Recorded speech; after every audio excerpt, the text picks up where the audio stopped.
that outlaws encampments and clear existing ones, and is backed by $3 billion from Proposition 1, which voters approved last year. Stocks surged today after the White House said the U.S. and China agreed to temporarily lower tariffs. Starting Wednesday, tariffs on Chinese goods will lower from 145% to 30%. China agreed to lower its 125% tariffs to just 10%. Game 4 of the Western Conference semifinals tips off tonight at Chase Center. The Minnesota Timberwolves hold a 2-1 series lead over the Warriors. Steph Curry will miss his third game in a row with a hamstring injury. Tip-off is at 7 p.m. I'm Ryan Yamamoto, and this is The Minute.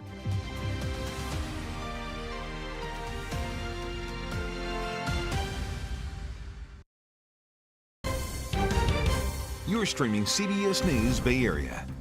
Valkyrie fans getting excited for the start of the regular season. We'll introduce you to one of the thousands of fans committing their support ahead of the season opener.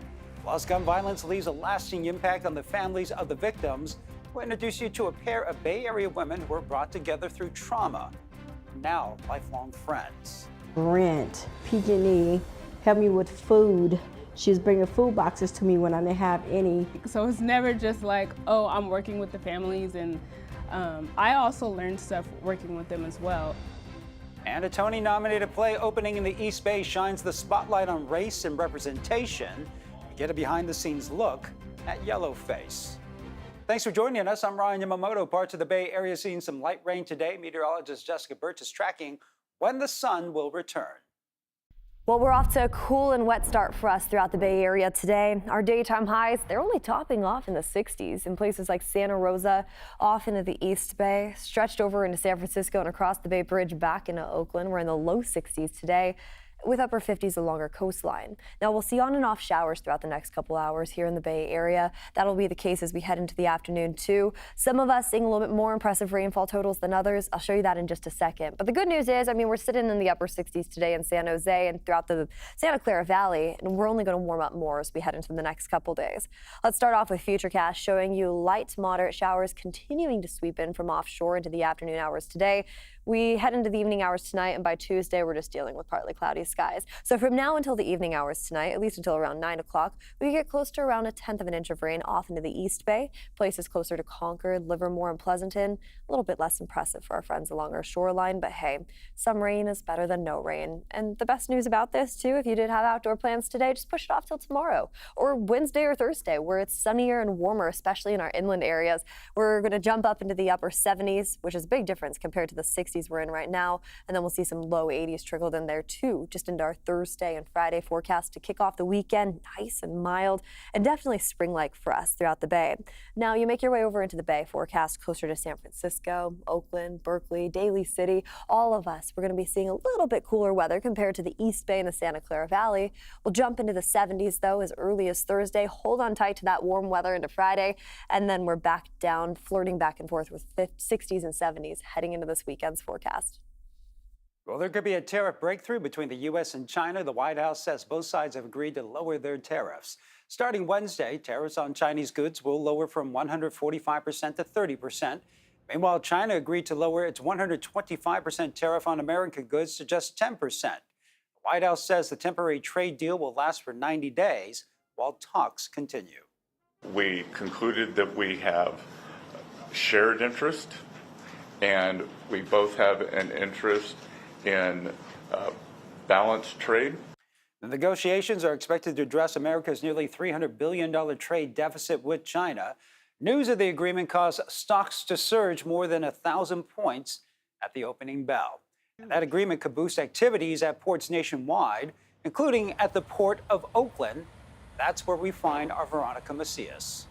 While the tariffs, they're only in place for the next 90 days, and 30% is still considered pretty significantly large here for tariffs.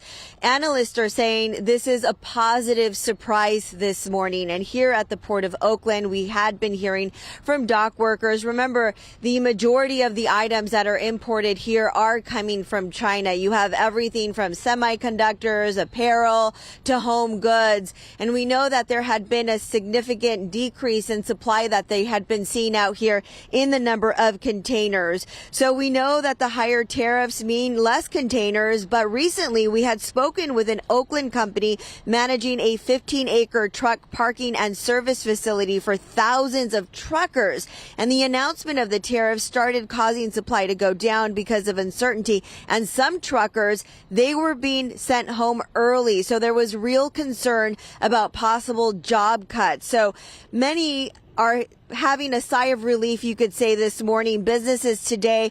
But analysts, despite the signs of progress in easing tensions between the world's two largest economies, some warn that the road remains uncertain ahead. And the message from some here at the Port of Oakland is favoring easing those tariffs.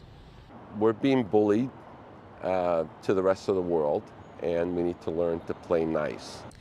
The first quarter did close on a positive note with a 6.3 year-over-year increase in containers. However, that is suspected to be because so many businesses rushed before those tariffs were enacted. Well, the supposed last living American hostage held by Hamas has been released. Israeli-American Edon Alexander has been held in Gaza since the October 7th attack. His parents worked tirelessly for their son's release. Last September, they spoke to CBS Mornings after 6 other hostages were killed. I'm feeling, I don't know, devastating, broken. I don't have words to express how we all feeling. Israel says it has not committed to any ceasefire or to the release of Palestinian prisoners, but only agreed to create a safe corridor to allow Alexander to be freed.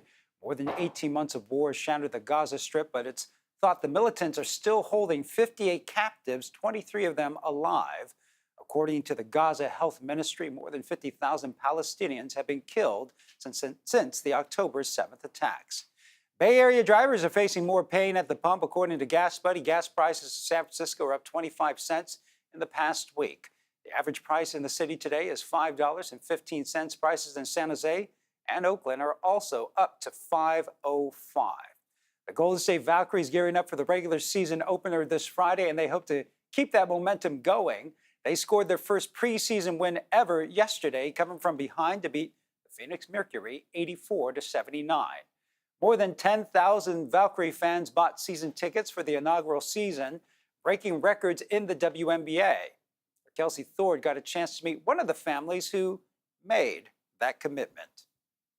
Janessa and Candace Monroe Speed have been women's basketball fans their whole lives. You know, I grew up with, Magic. I grew up with, Kobe and all of those players. But like Lisa Leslie, we were like, oh, she's like amazing. I loved watching UConn because it was like right when Diana Taurasi was on the team. So that was super exciting in high school. No matter where they've lived, from Phoenix to Seattle, the couple has always sought out women's basketball. Her birthday's around the Sweet 16, so we just always go. Her birthday's in March, and we always go to those games. When they moved here to the Bay, that didn't change. I mean, I tried to even start going to some high school games, like Vallejo High's right by. So you can probably guess that when it was announced the Golden State Valkyries would be bringing the WNBA to the Bay, the Monroe Speeds were ecstatic.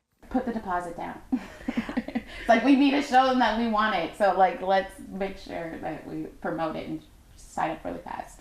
Candace, Janess, and their 8-year-old daughter Avery were among the more than 10,000 people who purchased season tickets to the Valkyries' inaugural season. And of course, they were in the stands for the team's first preseason game against the LA Sparks. I liked it a lot, and I'm super excited because it's my first Valkyries game. It's a good community vibe, see people with kids out on the school night, so it's great. The family says they're already thinking of game day traditions and cheers they can do with their section all season long. It's going to be a summer filled with new basketball memories, and one the Monroe Speeds can't wait to see where it takes them. I'm hoping we win as much as possible. I hope that we build a community. And we feel like when we look out, it's just our people, like women that love other women playing sports. And CBS News Bay Area is the home of the Golden State Valkyries. More than 30 games will air on Pix Plus. We will also have a weekly show with behind-the-scenes access. Still ahead on CBS News Bay Area, a new pro soccer team is coming to San Francisco. We speak to fans to get their thoughts on the team's move to Kezar Stadium. Plus, it's been more than 800 days since neighbors in Bolinas had their mail delivered. We've been having to drive to either Lima, which is a 40-minute plus round trip drive. Our rural town in the North Bay finally got their post office back. And how one woman is healing with the help from another after her life was forever impacted by gun violence. In the Bay Area, a new WNBA franchise is taking flight. Catch this first-in-a-lifetime inaugural season as the Golden State Valkyries play live on KPIX and Pix Plus.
Well, it's a rainy day throughout the Bay Area with some on and off showers in the forecast. But the good news is we dry up after today. We head into our Tuesday forecast of drier and warmer conditions. And then we're seeing sunny skies into Wednesday and Thursday right around the corner with 70s and 80s in the forecast for us. Now you make your way over into the Bay. Places like San Francisco and Oakland, we're not going to warm up necessarily to the 80s, but we will see a temperature rise as well. All the way up into the 70s as early as Thursday, heading into our weekend forecast by Friday with beautiful conditions lasting into the next 7 days.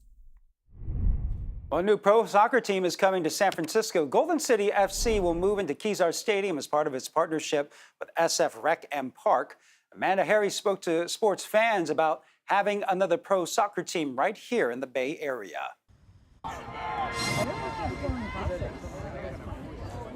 I am fired up. San Francisco is getting a new pro soccer team, MLS Next Pro, Golden City FC. The Bay Area already has several soccer teams, including the San Jose Earthquakes, Oakland Roots, and Bay FC. And now another team in San Francisco, Golden City FC, who will play at Kezar Stadium. Mayor Daniel Lurie says they'll be investing $10 million in private funding to improve the stadium for the newest Major League Soccer Next Pro team. But it's not the only one in the Bay Area. Across the bridge, fans have been supporting the Town FC for several years, including Manny Salenpour. We're always trying to grow the game. And he says the game helped him grow. He started playing when he was just a little kid. Probably as long as I remember, I started walking. Wow. So yeah, it's definitely a very good sport. MLS Next Pro serves as a developmental bridge between youth soccer and MLS First teams. The Town is affiliated with the San Jose Earthquakes. Salenpour says he's excited to hear about a second Next Pro team. I believe it's a kind of a healthy competition, you know? Here at St. Mary's Stadium, on average, the Town brings in about 1,200 fans. The people we spoke to say they believe there are plenty of soccer fans to go around. I think if you look at the population, I think it's, you know, I think we all have pretty healthy populations in our cities. But I mean, if you could just look at Europe and, you know, for example, in Holland, I mean, I think all the teams are like within 5 to 10 miles radius. So, I mean, if they can do it, why can't we do it? Co-founder of the Town, Tennyson Wilson, does believe there's a possibility of oversaturation, but not yet. Not at this point. I think there's a lot of room for growth for soccer in the Bay Area. It's such a big place, you know, and whether you're North Bay, South Bay, East Bay, just having the ability to go and see good high-level soccer, I think that's the important piece. So, I mean, of course, you could probably get there. I just don't think we're anywhere close to it yet. And he's excited and hopeful for the future of soccer in the Bay Area and beyond. You know, I think obviously, as Americans, we have baseball and basketball and football and some of these other things that usually will take some of the top talent, but I think you're seeing a little bit of a shift, right? And I think hopefully with some of these big events that we have coming, the World Cup, Club Cup, over the next few years, the Olympics, all those things, you know, soccer is a really pivotal part of that. So I'm really hopeful that's going to build that momentum and just can continue to build the fans. Salenpour believes it's particularly important to build the youth fan base. He's coached soccer clubs throughout his adult life. He's brought a lot of kids to the Town games to show them what they can aspire to be a part of in the future. Having a kind of a pro team out in this area, I think it's really helpful. As you can see, the atmosphere, we see a lot of kids here, a lot of club youth kids are here, so I think it's really good for them to get their first look for the, pro level. Expanding the pro soccer scene from the East Bay to San Francisco. Well, the Bay Area will also host several games for the Men's World Cup in June next year at Levi's Stadium. New data from our region's largest food bank reveals just how extensive hunger is in the Bay Area. A recent survey from Second Harvest Silicon Valley revealed about 9 out of 10 parents who responded worry they won't be able to afford enough nutritious food for their kids. Around 60% of employed respondents say they can't cover their monthly expenses. The CEO says it's largely connected to the high cost of living in San Mateo and Santa Clara counties, and demand is high as food banks nationwide deal with funding cuts from the federal government. Now to the North Bay, for more than 800 days, people living in the town of Bolinas have had to go to great lengths just to get their mail after the local post office shut down. But now, it looks like the Postal Service will be returned to senders. John Ramos has that story.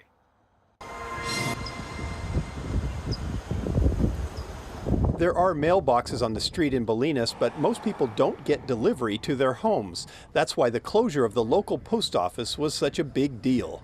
And as a result, we were, for 2 years and 3 months, we've been having to drive to either Lima, which is a 40-minute plus round trip drive, or Stinson Beach to pick up our mail. Everyone in town knows exactly how long it's been because of this sign updated every day by local activist John Board. But the sign also gives new hope. A deal has been struck to reopen the post office in the same building it occupied for more than 60 years. It essentially on paper is a done deal, but in this day and age, we're not going to, spike the ball until the doors open. The problem started as a lease dispute between postal officials and the building owner, and things got pretty heated. So with no other commercial buildings in town that would work, the Postal Service packed up and left. The Postal Service said, we're never moving back to that place, and the owner said, we're never having the Postal Service back. And there wasn't really anybody that was kind of in the middle to say, hey, wait a second, let's work this out. Enter Kent Katikian. The local retired attorney became an unofficial negotiator for the town. He got the building owner to agree to take the post office back, but the Postal Service wasn't budging. That people at the ultimate decision-making level had decided they weren't going to come back here at all, ever. So Katikian quietly got to work. To make a proposal to the post office that they couldn't refuse, right? That sounds a little bit like The Godfather. That's what it was. It was a proposal they couldn't refuse. He negotiated some very favorable lease rates at the same time the community was applying pressure, writing thousands of letters and holding rallies and monthly meetings. Suddenly, the idea of moving back didn't seem so bad after all. Citizens were able to bring the two parties together. It was not initiated by the Postal Service, not initiated by the building owner. We brought them together. And now, in a few months, fingers crossed, Bolinas will get its post office back. We love our post office. It's an important part of our community.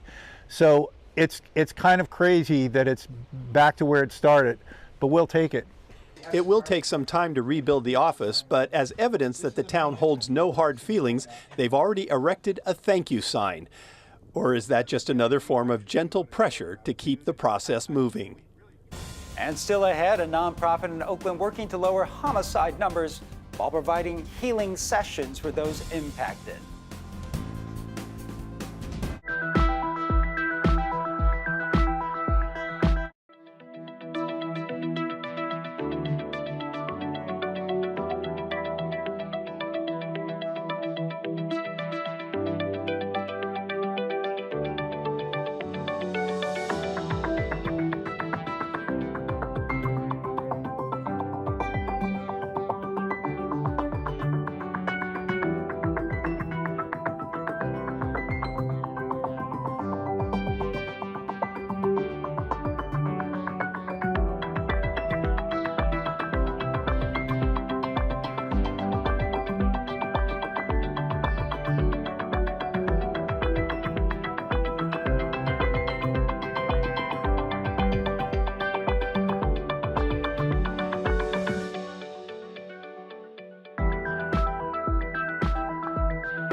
Start widespread throughout the Bay Area with 60s in store for us heading into this afternoon for our daytime highs anywhere from San Francisco over into the East Bay up into the North Bay with some upper 50s trickled in there too. Areas like Santa Rosa are topping off to the same exact daytime high that areas like Half Moon Bay are. So all throughout our microclimates right now, we're all hand in hand. Light showers on and off, cloudy skies widespread throughout the Bay, 60s in store for us. And here's what it looks like right now on our first alert Doppler. The roads are probably still a little slick right now up along the peninsula close to San Francisco and Daly City, but if we zoom in just a little bit more, it is starting to dry up. Light scattered showers still sweeping off into the East Bay, though, in places like Concord, over into Diablo, and stretched down into Dublin, and just throughout the Tri-Valley area in general. We're seeing some light to moderate showers there. That darker green just showing some heavier showers over into Palo Alto, Los Altos, but it's still dry into the Santa Clara Valley, just like it is up in the North Bay. That's right now. It's going to look a lot different into the next couple hours. Light splashes of showers here and there as we wrap up the evening hours tonight. We'll clear up into our Tuesday forecast, still with some cloudy skies. And then as we take a look at our current rainfall totals from now until the evening hours tonight, we could still see close to around 1/10 of an inch in Vallejo, Oakland, a little bit more than that all the way over into Mountain View and Fremont. So this is what we're going to keep a close eye on. This is what we're looking forward to today. Well, in Oakland, violent crime has dropped significantly at the start of this year, with one exception: homicides. A nonprofit in the town, though, is now working to lower those numbers through healing sessions and other resources. Suji Nam introduces us to an Oakland woman grieving the loss of her 2 sons to gun violence and the program that helped change her life.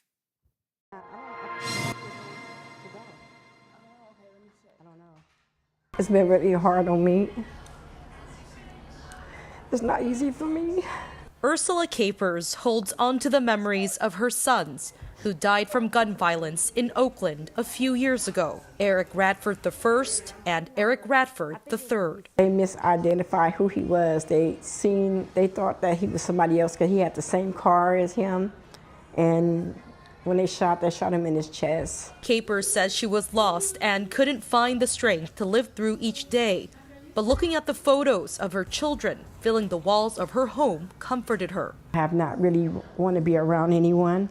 I've been to myself, not talking to anyone. Things changed when she crossed paths with Brianna Manning and the Urban Peace Movement. You heal first. A nonprofit organization in Oakland that fosters youth leadership and provides resources for families impacted by violence. They helped me to get through my pain, to whatever I was going through. Urban Peace Movement offers mental health resources, including healing sessions. Yes, we are in the community healing room at Urban Peace Movement. Manning is a community healing program coordinator, helping families with emergency support and therapy. It's always a give and take, so it's never just like, oh, I'm working with the families, and I also learned stuff working with them as well. She adds that although Oakland community programs are heavily underfunded, they are doing what they can with what they have. With rent, PG&E helped me with food.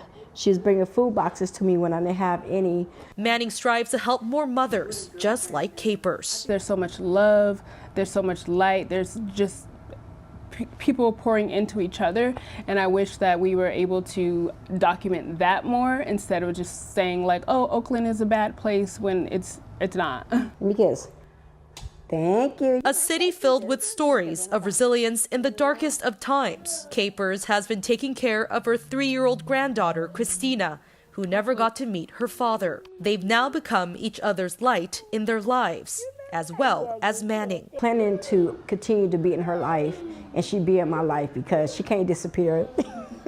Lending a hand. I love you, Miss Brianna. To now becoming lifelong friends.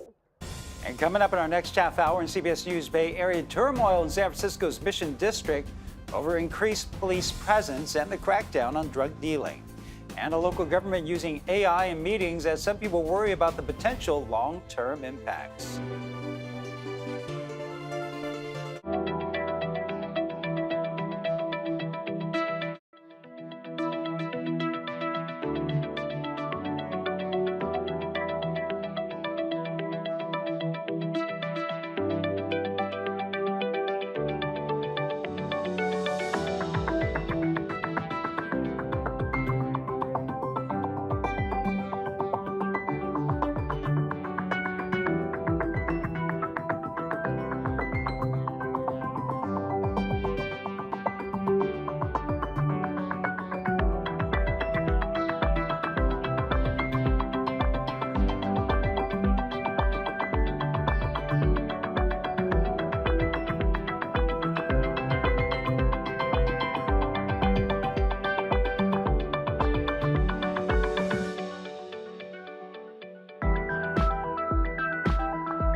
I'm Ryan Yamamoto, and this is The Minute. Governor Gavin Newsom calling on California cities to ban homeless encampments and release a state model for them to follow in order to outlaw encampments and clear existing ones. It's backed by $3 billion from Proposition 1, which voters approved last year.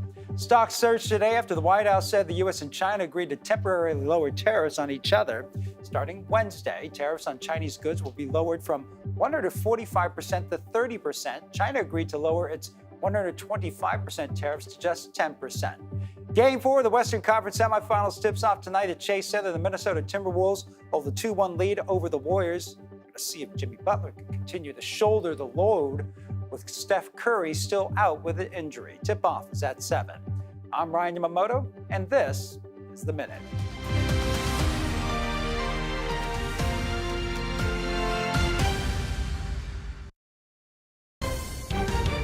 You're streaming CBS News Bay Area. Well, we're off to a cool and wet start for us throughout the Bay Area today. Our daytime highs, they're only topping off in the 60s in places like Santa Rosa, off into the East Bay, stretched over into San Francisco and across the Bay Bridge back into Oakland. We're in the low 60s today, with upper 50s along our coastline. Now, we'll see on and off showers throughout the next couple hours here in the Bay Area. That'll be the case as we head into the afternoon, too. Some of us seeing a little bit more impressive rainfall totals than others. I'll show you that in just a second. But the good news is, we're sitting in the upper 60s today in San Jose and throughout the Santa Clara Valley, and we're only going to warm up more as we head into the next couple days.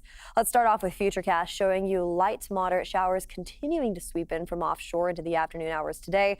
We head into the evening hours tonight, and by Tuesday, we're just dealing with partly cloudy skies. So from now until the evening hours tonight, at least until around 9 o'clock, we get close to around 1/10 of an inch of rain off into the East Bay, places closer to Concord, Livermore, and Pleasanton. A little bit less impressive for our friends along our shoreline, but hey, some rain is better than no rain. And the best news about this, too, if you did have outdoor plans today, just push it off till tomorrow, or Wednesday or Thursday, where it's sunnier and warmer, especially in our inland areas.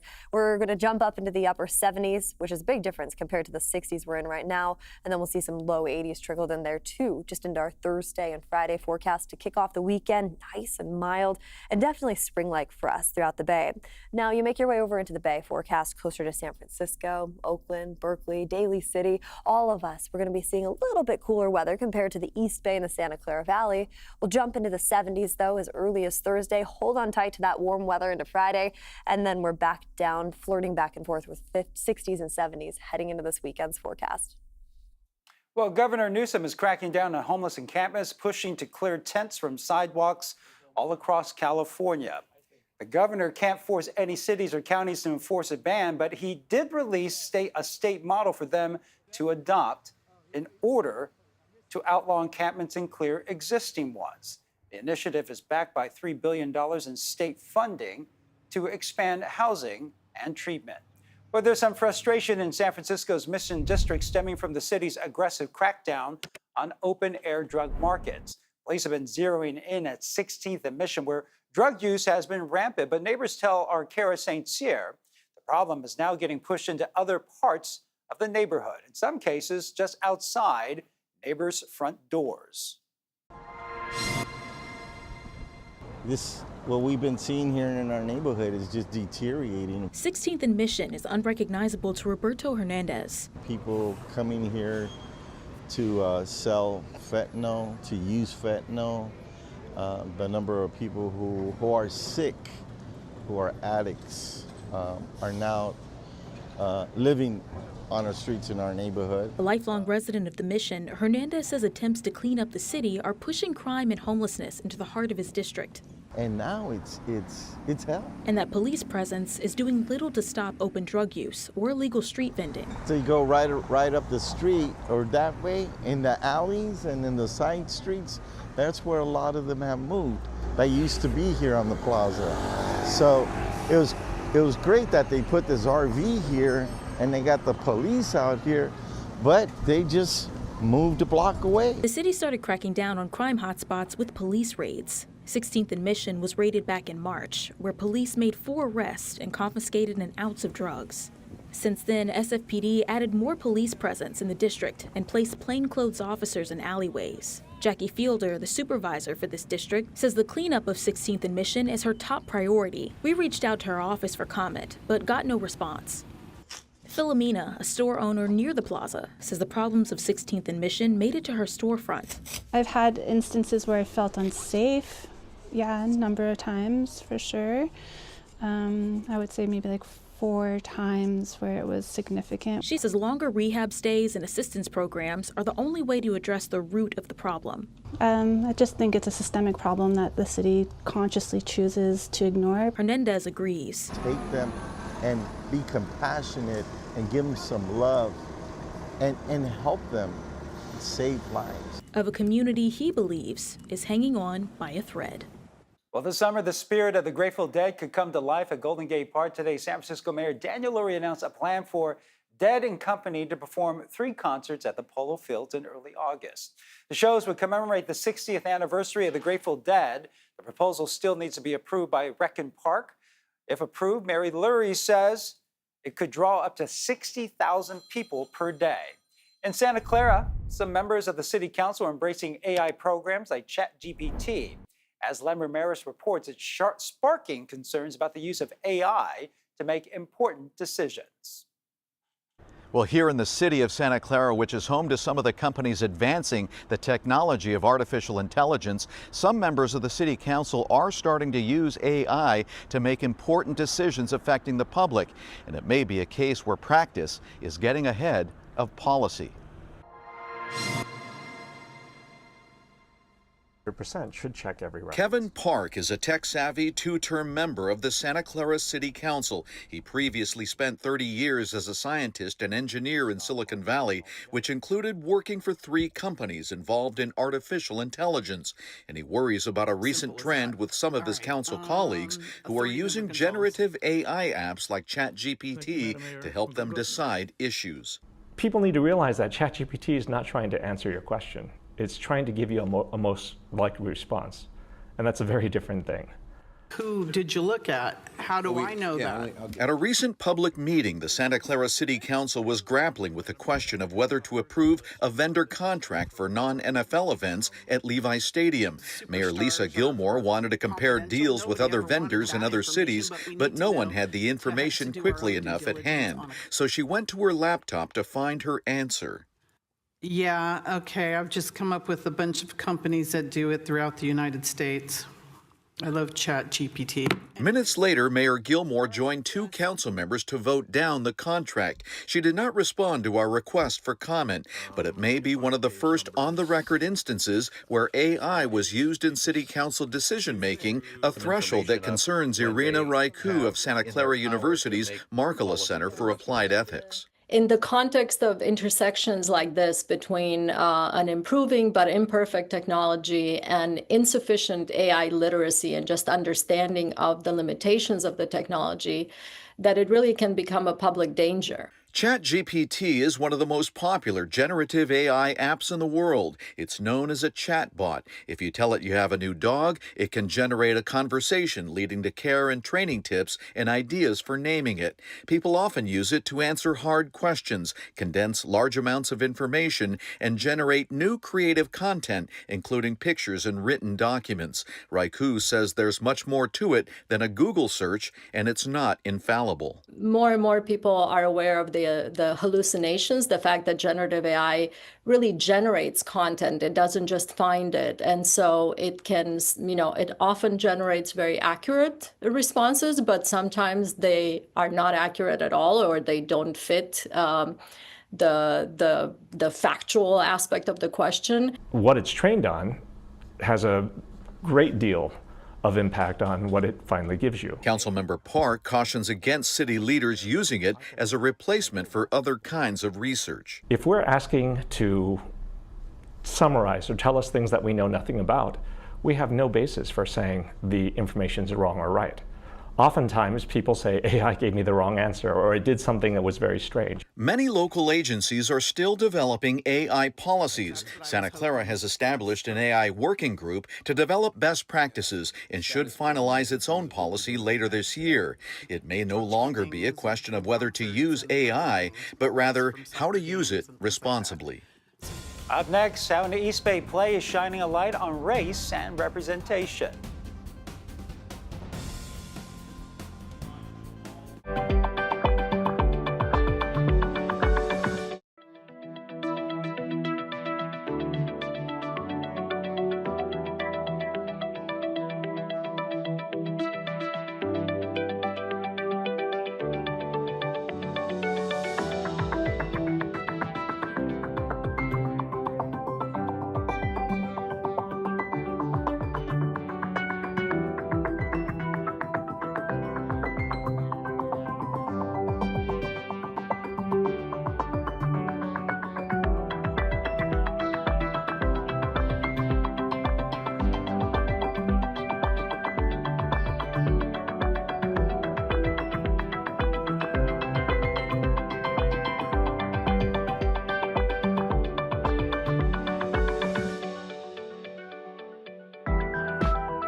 Well, it's a rainy day throughout the Bay Area with some on and off showers in the forecast. But the good news is we dry up after today. We head into our Tuesday forecast of drier and warmer conditions. And then we're seeing sunny skies into Wednesday and Thursday right around the corner with 70s and 80s in the forecast for us.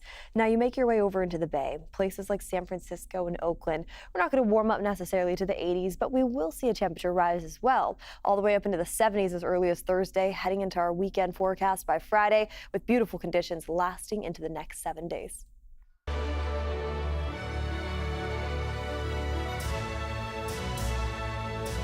Well, Asian American heritage taking center stage in Berkeley just in time for Asian American and Pacific Islander Heritage Month. The cast of Yellowface rehearsed Friday ahead of opening night over the weekend. The comedy shines a spotlight on race and representation. Amanda Harry spoke to the director and cast about why the topic is still relevant today. Everything has changed about you. Did you ever tell me the truth about anything? Yeah, I love you. Don't ever lie. You gotta believe me. I do, and believing you makes me sick to my stomach. The energy at Shotgun Players in Berkeley was one of nerves, excitement, and importance as cast and crew prepared for their sold-out first preview performance of Yellowface, a satirical comedy tackling the subject of race and representation in American theater. Representation is still this thing that we're trying to achieve. As a Filipino-American, director Daniel J. Eslick knows that well. He understands and resonates with the subject matter. It's not lost on him that his show is playing during Asian American and Pacific Islander Heritage Month. He hopes he can contribute to representation for future generations. Someone who sees this interview and sees, oh, there's a Filipino-American who's a director and is creating work. They know that it's a path they can go down. He's been working to bring this script to life since 2013. It started as just a reading. It went so well, it became a full show, and Eslick's directorial debut. The play follows an Asian playwright as he accidentally casts a white actor to play an Asian role, known as yellow-facing. But Eslick tried not to repeat that blunder by hiring a mostly AAPI cast and crew. The team we have is full of people that I'm really happy that I was able to put that trust in. Chloe Wong is one of them. Wong is playing multiple roles on the show and is grateful to get to do it with a predominantly Asian cast of people. There's just like a general understanding with certain, I guess, like cultural attitudes and just like the way that we do things and the way that we think. It's sometimes just, it's more understanding and there's no need to kind of explain. The play premiered in 2007 and takes place in the 90s, shortly after protests against the casting of Jonathan Pryce, a white actor for an Asian character in Little Saigon.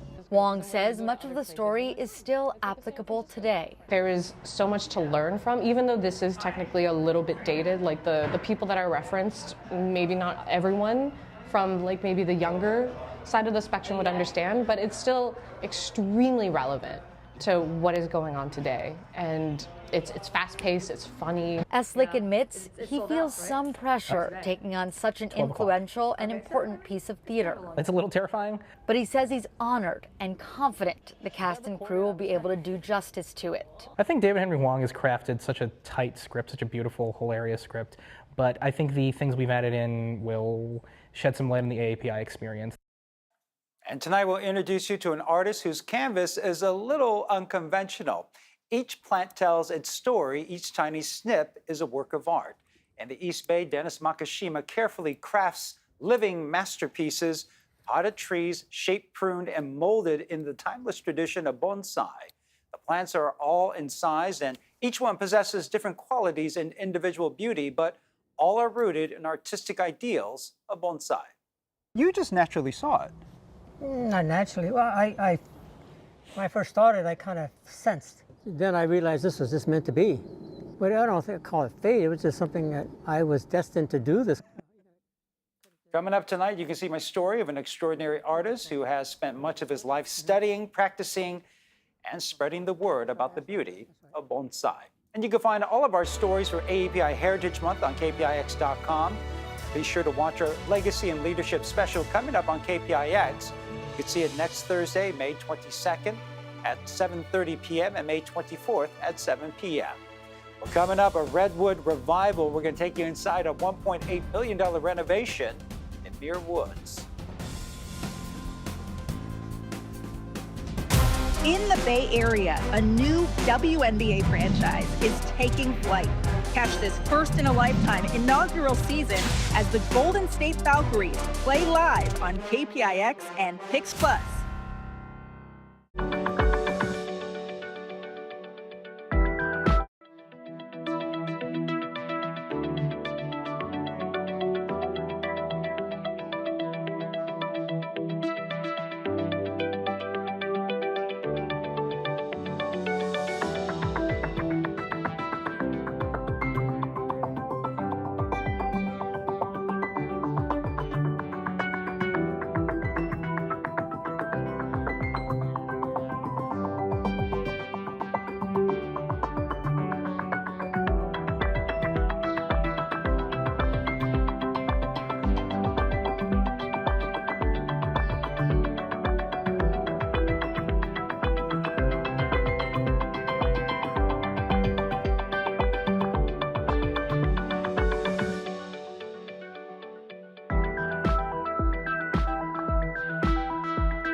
And we're off to a cool start widespread throughout the Bay Area with 60s in store for us heading into this afternoon for our daytime highs anywhere from San Francisco over into the East Bay up into the North Bay with some upper 50s trickled in there too. Areas like Santa Rosa are topping off to the same exact daytime high that areas like Half Moon Bay are. So all throughout our microclimates right now, we're all hand in hand. Light showers on and off, cloudy skies widespread throughout the Bay, 60s in store for us. And here's what it looks like right now on our first alert Doppler. The roads are probably still a little slick right now up along the peninsula close to San Francisco and Daly City, but if we zoom in just a little bit more, it is starting to dry up. Light scattered showers still sweeping off into the East Bay, though, in places like Concord, over into Diablo, and stretched down into Dublin, and just throughout the Tri-Valley area in general. We're seeing some light to moderate showers there. That darker green just showing some heavier showers over into Palo Alto, Los Altos, but it's still dry into the Santa Clara Valley, just like it is up in the North Bay. That's right now. It's going to look a lot different into the next couple hours. Light splashes of showers here and there as we wrap up the evening hours tonight. We'll clear up into our Tuesday forecast, still with some cloudy skies, and then as we take a look at our current rainfall totals from now until the evening hours tonight, we could still see close to around 1/10 of an inch in Vallejo, Oakland, a little bit more than that all the way over into Mountain View and Fremont. So this is what we're going to keep a close eye on. This is what we're looking forward to today. Well, a popular trail at Muir Woods is now open after years of restoration. Kenny Choi laced up his hiking boots to show us some of the years-long work that went into this restoration project.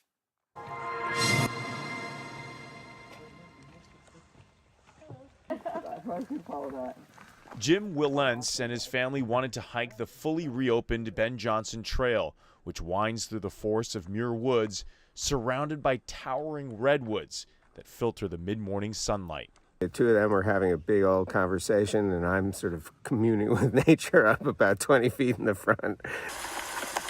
The renovation was a slow and deliberate process, taking nearly 4 years. Trail crews from the National Park Service could only work from August to January as to not disrupt the nesting season of the endangered northern spotted owl. They transported some 200 logs along zip lines, each weighing around 600 pounds, resulting in a more safe and level path for hikers. The trail is obviously just totally awesome and magnificent. It goes through some wooded areas, some sunny areas, and then the amazing redwoods. Jennifer Anthony drove up from the South Bay to take a stroll through the woods. It's just such a beautiful, peaceful place to be, especially right now. Using old-growth redwoods salvaged from Kent Lake, crews built this bog bridge, protecting hikers from slipping in the mud and maintaining the health of the forest floor.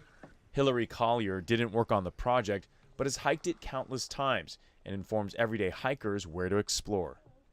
The steps look really clean. It looks fresh and beautiful, and they haven't disrupted the natural environment around it. There's still loads of wildflowers along there. NPS crews built retaining walls, steps, and fencing in a similar style used by the Civilian Conservation Corps, which built many of the trails and infrastructure at Muir Woods in the 1930s. It's an added touch hikers like Jim and his family have noticed. The renovation has been very thoughtfully done. It's beautiful. It, makes it a lot easier to come down these parts which probably had been rained out. And it's a great piece of work. What can I say? It's leaving many nature lovers in awe of a different part of Muir Woods. Well, thanks for streaming CBS News Bay Area. I'm Ryan Yamamoto. We'll be right back with your First Alert forecast and a look at your top stories.